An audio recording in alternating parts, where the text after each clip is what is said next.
Obésité, les mesures de prévention adoptées à travers le monde. Un récent rapport de l'OCDE montre que les niveaux d'obésité ont augmenté dans la plupart des pays au cours de ces dernières années et ne cesseront de croître dans les années à venir. De fait, la lutte contre l'obésité est passée au premier plan des politiques de santé publique dans de nombreux pays à travers plusieurs mesures. L'obésité concerne aujourd'hui la quasi-totalité de la planète, y compris de nombreux pays émergents. Selon l'Organisation mondiale de la santé, OMS, 35% des adultes dans le monde sont atteints d'obésité ou de surpoids. Santé publique France précise qu'en France, la moitié des adultes sont en surcharge pondérale et près d'un adulte sur 6 est obèse. Par ailleurs, le pays est au premier rang en termes de consommation de graisse saturée parmi les 53 pays de la région Europe. L'épidémie aux conséquences économiques et sociales dramatiques car elle expose un nombre croissant de personnes à des affections chroniques telles que le diabète, les maladies cardiaques ou le cancer.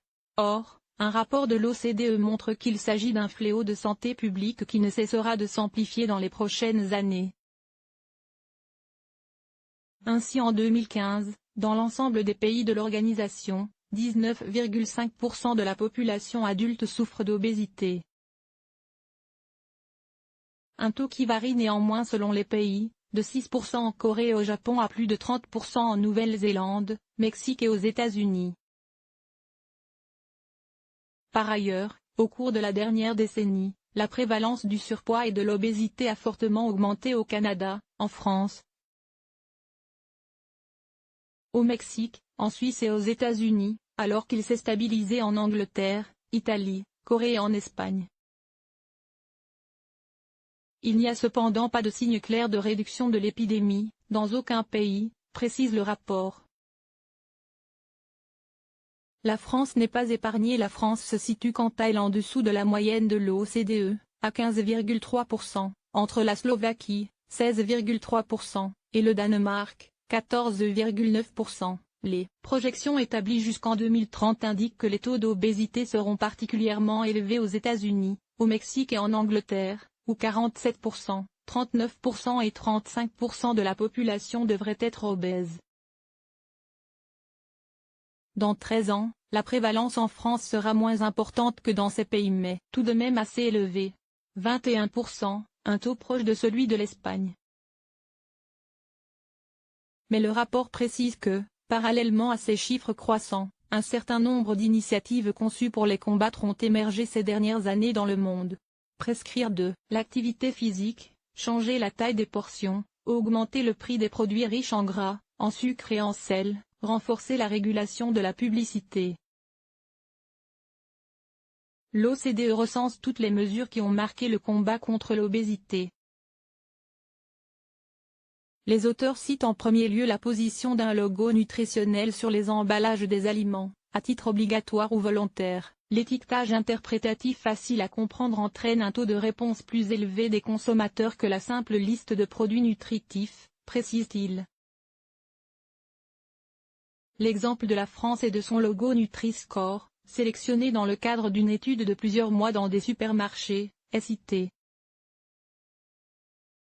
Des campagnes sur de nombreux supports. Quelques pays comme les États-Unis, le Canada et l'Australie ont mis en place un système similaire. Mais, pour les aliments achetés dans les restaurants, leur législation stipule que le nombre de calories doit figurer sur les menus des restaurants. Par ailleurs, des campagnes de santé publique destinées à sensibiliser le public à des choix nutritionnels plus sains ont été lancées dans la plupart des pays. Les auteurs précisent que ces dernières sont utilisées pour contribuer à atteindre un public très ciblé et à sensibiliser à l'importance d'une consommation adéquate de fruits et légumes. La France est encore une fois citée, avec sa fameuse campagne Manger et bouger mise en place depuis 2001.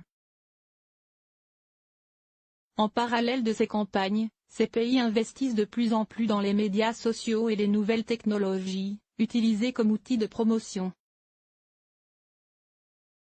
Il est encore trop tôt pour s'attendre à une évaluation rigoureuse de leur efficacité, bien que des preuves récentes indiquent que la campagne Change 4 Life au Royaume-Uni a réussi à atteindre son public cible, avec 58% des adultes qui sont passés à des produits laitiers bas en matière grasse par rapport à 26% dans le groupe de comparaison, indiquent les auteurs. Autre exemple, aux Pays-Bas, le centre de nutrition a été chargé de fournir des recettes et des conseils pour une alimentation saine grâce à un site dédié et une application mobile. Enfin, une mesure vise particulièrement à prévenir l'obésité infantile, à savoir le durcissement des publicités diffusées à la télévision, à la radio ou sur d'autres supports. Au moins 7 pays de l'OCDE ont renforcé la réglementation de la publicité depuis 2011.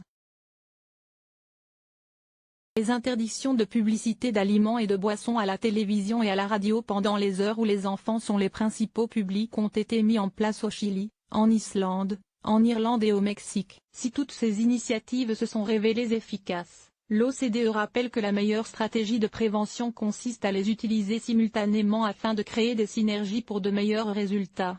Organisation de coopération et de développement économique.